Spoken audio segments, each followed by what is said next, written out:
ਇੱਕ ਓਂਕਾਰ ਸਤਿਨਾਮ ਕਰਤਾ ਪੁਰਖ ਨਿਰਭਉ ਨਿਰਵੈਰ ਅਕਾਲ ਮੂਰਤ ਅਜੂਨੀ ਸੈਭੰ ਗੁਰ ਪ੍ਰਸਾਦ। ਵਾਹਿਗੁਰੂ ਵਾਹਿਗੁਰੂ ਵਾਹਿਗੁਰੂ। ਗੁਰੂ ਦੀ ਪਰਮ ਪਿਆਰੀ ਗੁਰੂ ਸਵਾਰੀ ਗੁਰੂ ਰੂਪ ਗੁਰੂ ਸਾਧ ਸੰਗਤ ਜੀ, ਫਤਿਹ ਬੁਲਾਓ। ਵਾਹਿਗੁਰੂ ਜੀ ਕਾ ਖਾਲਸਾ ਵਾਹਿਗੁਰੂ ਜੀ ਕੀ ਫਤਿਹ।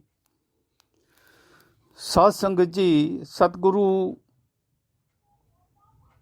ਪੰਚਮ ਪਾਤਸ਼ਾਹ ਜੀ ਸੁਖਮਨੀ ਸਾਹਿਬ ਦੇ ਵਿੱਚ ਇੱਕ ਬਖਸ਼ਿਸ਼ ਕਰਦੇ ਹੈ। ਸਤਿਗੁਰੂ ਬਖਸ਼ਿਸ਼ ਕਰਦੇ ਹੈ, ਵਣ ਬਣ ਤ੍ਰਿਣ ਪਰਬਤ ਹੈ ਪਾਰ ਬ੍ਰਹਮ, ਜੈਸੀ ਆਗਿਆ ਤੈਸਾ ਕਰਮ। ਤਥਾ ਸਤਿਗੁਰੂ ਹੋਰ ਬਖਸ਼ਿਸ਼ ਕਰਦੇ ਹੈ, ਬਲਿਹਾਰੀ ਕੁਦਰਤ ਵਸਿਆ ਤੇਰਾ ਅੰਤ ਨ ਜਾਈ ਲਖਿਆ। ਸਾਧ ਸੰਗਤ ਜੀ, ਸਤਿਗੁਰੂ ਬਖਸ਼ਿਸ਼ ਕਰਦੇ ਹੈ ਕਿ ਬਣ ਤ੍ਰਿਣ ਪਰਬਤ ਹੈ ਪਾਰ ਬ੍ਰਹਮ। ਬਣ ਭਾਵ ਸਾਰੀ ਦੀ ਸਾਰੀ ਬਨਸਪਤੀ,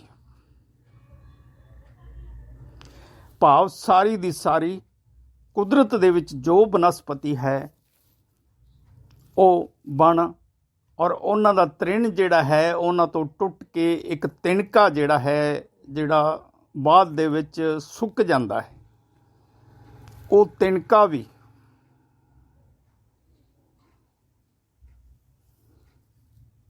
ਬਣ ਤ੍ਰਿਣ ਪਰਬਤ ਹੈ ਪਾਰ ਬ੍ਰਹਮ। ਪਰਬਤ ਭਾਵ ਗੁਰੂ ਸਾਹਿਬ ਬਖਸ਼ਿਸ਼ ਕਰਦੇ ਹੈ ਕਿ ਪਹਾੜ ਵੀ ਜਿਹੜੇ ਹੈ ਨਾ ਉਹ ਪਾਰ ਬ੍ਰਹਮ ਦਾ ਸਰੂਪ ਹੈ। ਕਿਸ ਤਰ੍ਹਾਂ ਕਿ ਜਿਵੇਂ ਅਸੀਂ ਦੇਖਦੇ ਹਾਂ ਕਿ ਲਹਿਰਾਉਂਦੇ ਬਣ ਹੈ, ਹਰੇ ਭਰੇ ਹੈ, ਜੀਵਤ ਹੈ, ਮਹਿਸੂਸ ਹੁੰਦਾ ਹੈ ਕਿ ਜਿਉਂਦੇ ਹੈ, ਜਾਗਦੇ ਹੈ। ਇਹਨਾਂ ਦਾ ਤਿਣਕਾ ਜਦੋਂ ਟੁੱਟ ਕੇ ਸੁੱਕ ਵੀ ਜਾਂਦਾ ਹੈ ਅਤੇ ਸੁੱਕ ਕੇ ਫਿਰ ਧਰਤੀ ਦੇ ਵਿੱਚ ਮਿਲ ਕੇ ਫਿਰ ਬਨਸਪਤੀ ਪੈਦਾ ਕਰਦਾ ਹੈ, ਉਸ ਨੂੰ ਖਾਦ ਦਾ ਰੂਪ ਬਣ ਕੇ ਮਤਲਬ ਫਿਰ ਬਨਸਪਤੀ ਪੈਦਾ ਕਰਦਾ ਹੈ। ਇਸ ਤਰ੍ਹਾਂ ਨਾਲ ਉਹ ਤਿਣਕਾ ਵੀ ਜਿਹੜਾ ਹੈ, ਤ੍ਰਿਣ ਜਿਹੜਾ ਹੈ ਉਹ ਜੀਵਤ ਹੋ ਜਾਂਦਾ ਹੈ।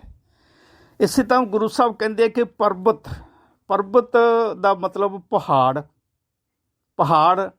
ਪਹਾੜ ਤੁਹਾਨੂੰ ਆਮ ਪਤਾ ਹੈ ਕਿ ਤੁਸੀਂ ਜਾਣਦੇ ਹੋ ਕਿ ਪੱਥਰਾਂ ਦਾ ਇੱਕ ਸਮੂਹ ਹੁੰਦਾ ਹੈ, ਬਹੁਤ ਉੱਚਾ ਹੁੰਦਾ ਹੈ, ਜਿਹਨੂੰ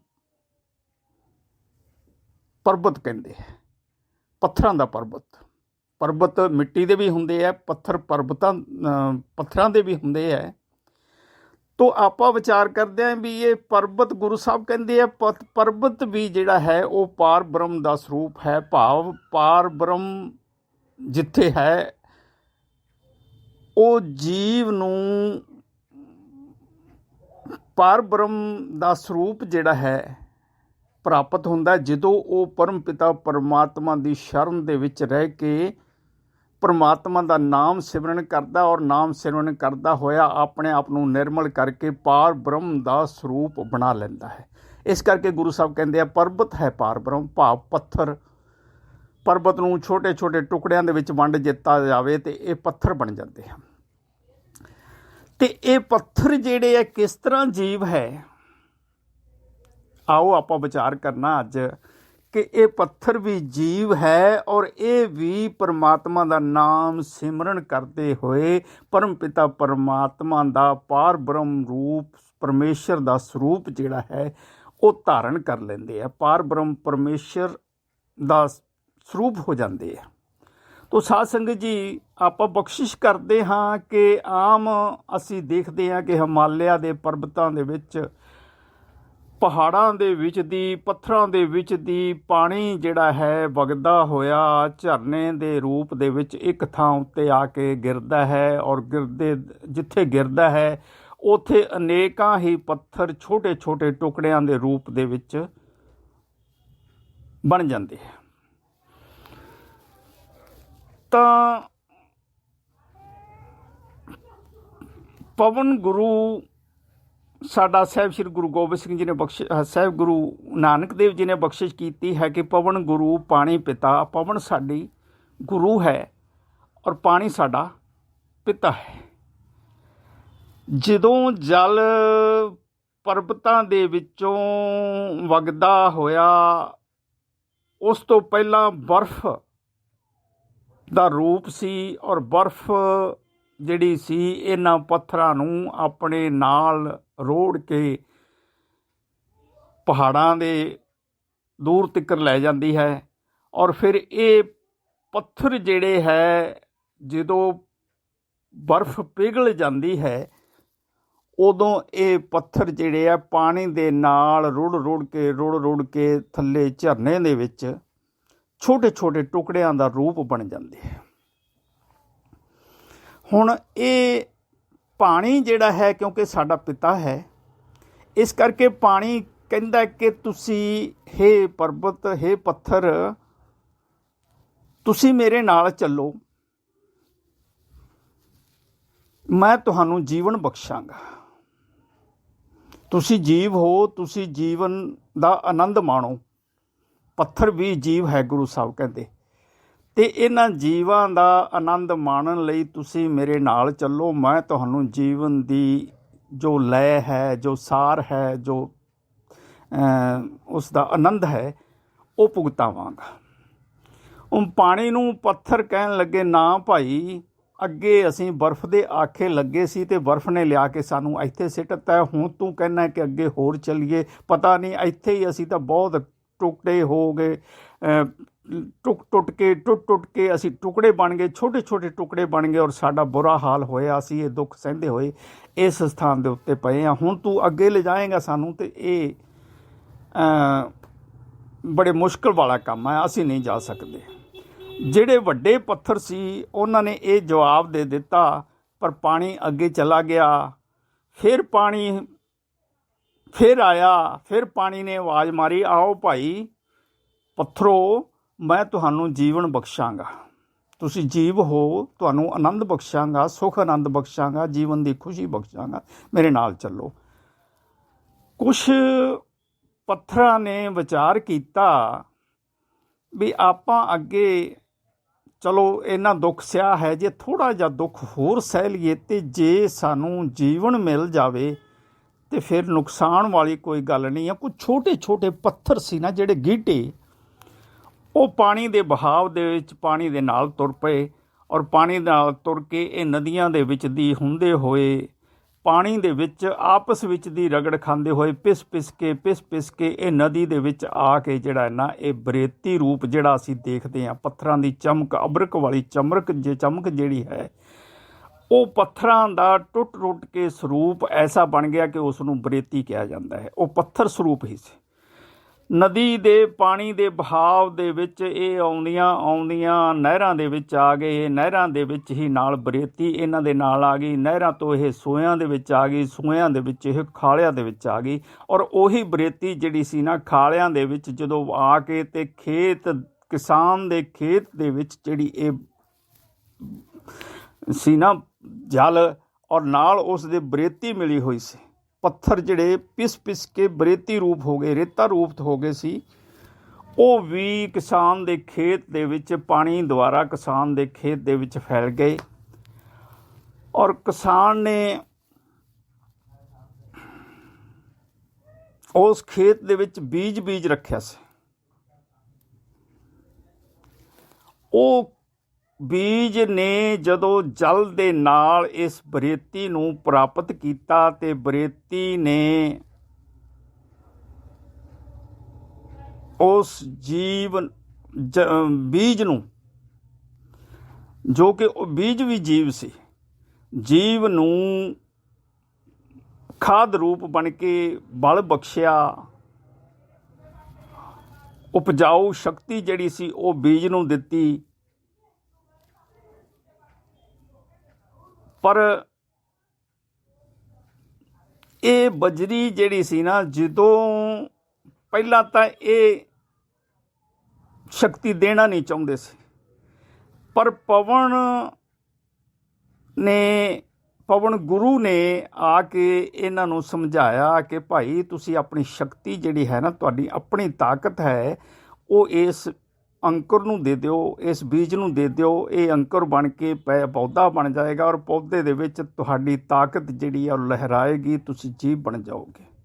ਗੁਰੂ ਨੇ ਇਹ ਗੱਲ ਸਮਝਾਈ ਅਤੇ ਇਹਨਾਂ ਨੇ ਇਹ ਜਿਹੜੀ ਆਪਣੀ ਤਾਕਤ ਸੀ ਉਹ ਬੀਜ ਨੂੰ ਦੇ ਦਿੱਤੀ। ਬੀਜ ਕੁਛ ਦਿਨਾਂ ਬਾਅਦ ਅੰਕੁਰ ਬਣ ਕੇ ਫੁੱਟਿਆ ਔਰ ਥੋੜ੍ਹੇ ਦਿਨਾਂ ਦੇ ਵਿੱਚ ਉਹ ਬੂਟਾ ਬਣਨਾ ਸ਼ੁਰੂ ਹੋ ਗਿਆ। ਬੂਟਾ ਬਣ ਗਿਆ, ਜਿਹੜੀ ਪੱਥਰ ਸੀ, ਪੱਥਰ ਨੂੰ ਮਹਿਸੂਸ ਹੋਣ ਲੱਗਿਆ ਕਿ ਇਸ ਬੂਟੇ ਦੇ ਵਿੱਚ ਜਿਹੜੇ ਆ ਅਸੀਂ ਲਹਿਰਾ ਰਹੇ ਹਾਂ, ਕਿਉਂਕਿ ਪੱਥਰ ਜਿਹੜੀ ਬਰੇਤੀ ਸੀ, ਉਪਜਾਊ ਸੀ, ਉਹ ਜਦੋਂ ਤਾਕਤ ਦਿੱਤੀ ਤੇ ਜ਼ਮੀਨ ਉਪਜਾਊ ਹੋਈ ਅਤੇ ਉਸ ਜ਼ਮੀਨ ਦੇ ਵਿੱਚੋਂ ਸ਼ਕਤੀ ਲੈ ਕੇ ਬੀਜ ਨੇ ਉੱਪਰ ਨੂੰ ਉੱਠਣਾ ਸ਼ੁਰੂ ਕੀਤਾ। ਪੌਦਾ ਬਣ ਗਿਆ, ਬਹੁਤ ਵੱਡਾ ਪੌਦਾ ਬਣ ਗਿਆ। ਹੁਣ ਪੱਥਰਾਂ ਨੂੰ ਇਹ ਦਿਸਣ ਲੱਗ ਗਿਆ ਕਿ ਅਸੀਂ ਇਸ ਪੌਦੇ ਦੁਆਰਾ ਆਪਣਾ ਜੀਵਨ ਜਿਉਣਾ ਸ਼ੁਰੂ ਕਰ ਦਿੱਤਾ ਹੈ। ਵਾਸਤਵ ਦੇ ਵਿੱਚ ਸਾਨੂੰ ਜਿਹੜਾ ਗੁਰੂ ਨੇ ਕਿਹਾ ਸੀ ਨਾ, ਸਾਨੂੰ ਪਾਣੀ ਨੇ, ਪਿਤਾ ਨੇ ਜਿਹੜਾ ਕਿਹਾ ਸੀਗਾ, ਔਰ ਸਾਨੂੰ ਜੋ ਗੁਰੂ ਨੇ ਸਮਝਾਇਆ ਸੀ, ਉਹ ਅਸਲ ਦੇ ਵਿੱਚ ਸੱਚ ਹੋ ਰਿਹਾ ਹੈ। ਤਾਂ ਇਸ ਤਰ੍ਹਾਂ ਦੇ ਨਾਲ ਪੌਦੇ ਵੱਡੇ ਹੋ ਗਏ, ਪੌਦਿਆਂ ਨੂੰ ਫੁੱਲ ਵੀ ਲੱਗਣ ਲੱਗ ਪਏ। ਕੁਛ ਪੌਦੇ ਫੁੱਲ ਵੇਖ ਕੇ ਜਿਹੜਾ ਪੱਥਰ ਸੀ ਉਸ ਨੂੰ ਮਹਿਸੂਸ ਹੋਇਆ ਕਿ ਅਸੀਂ ਜ਼ਿੰਦਗੀ ਬਹੁਤ ਆਨੰਦਮਈ, ਖੁਸ਼ੀਆਂ ਵਾਲੀ ਜੀਵਨ ਜੀ ਰਹੇ ਹਾਂ। ਵਾਕਿਆ ਹੀ ਸਾਡਾ ਇਹ ਜੀਵਨ ਜਿਹੜਾ ਹੈ ਬਹੁਤ ਖੁਸ਼ੀਆਂ ਵਾਲਾ ਹੈ। ਸਾਨੂੰ ਪੌਦੇ ਆ ਰਹੇ ਹੈ, ਪੌਦਿਆਂ ਦੇ ਉੱਤੇ ਫੁੱਲ ਆ ਰਹੇ ਹੈ ਔਰ ਇਸ ਤਰ੍ਹਾਂ ਦੇ ਨਾਲ ਸਾਨੂੰ ਬੜੀ ਖੁਸ਼ੀ ਹੋ ਰਹੀ ਹੈ। ਲੋਕ ਸਾਨੂੰ ਦੇਖ ਦੇਖ ਕੇ ਬੜੇ ਖੁਸ਼ ਹੁੰਦੇ ਹੈ। ਅੱਛਾ, ਇਸ ਤੋਂ ਪਹਿਲਾਂ ਪੌਦੇ ਜਿਹੜੇ ਸੀ, ਪੌਦੇ ਕੁਛ ਜਾਨਵਰਾਂ ਨੇ ਚਰ ਲਏ, ਖੇਤ ਦੇ ਵਿੱਚ ਕੁਛ ਜਾਨਵਰ ਪੈ ਗਏ ਔਰ ਜਾਨਵਰਾਂ ਨੇ ਉਹ ਪੌਦੇ ਜਿਹੜੇ ਸੀ ਉਹ ਚਰ ਲਏ ਔਰ ਉਹ ਪੌਦੇ ਜਿਹੜੇ ਚਰ ਲਏ ਅਤੇ ਉਹ ਪੱਥਰ ਰੂਪ ਪੌਦਿਆਂ ਦੇ ਵਿੱਚ ਜੋ ਸ਼ਕਤੀ ਸੀ ਉਹ ਜਾਨਵਰ ਦੇ ਪੇਟ ਦੇ ਵਿੱਚ ਜਾ ਕੇ ਜਾਨਵਰ ਨੂੰ ਸ਼ਕਤੀ ਦੇਣੀ ਸ਼ੁਰੂ ਕਰ ਦਿੱਤੀ। ਹੁਣ ਪੱਥਰ ਨੂੰ ਇਹ ਦਿਸਣਾ ਸ਼ੁਰੂ ਹੋ ਗਿਆ ਕਿ ਅਸੀਂ ਇਸ ਜੀਵ ਦੇ ਅੰਦਰ ਆਨੰਦ ਮਾਣ ਰਹੇ ਹਾਂ ਔਰ ਸਾਡਾ ਜੀਵ ਜਿਹੜਾ ਹੈ ਇਸ ਜੀਵ ਦੇ ਨਾਲ ਮਿਲ ਕੇ ਸੰਸਾਰ ਦੇ ਰੰਗ ਰੰਗੇਲੀਆਂ ਦੇ ਵਿੱਚ ਮਸਤ ਹੈ ਔਰ ਖੁਸ਼ੀਆਂ ਮਾਣ ਰਿਹਾ ਹੈ।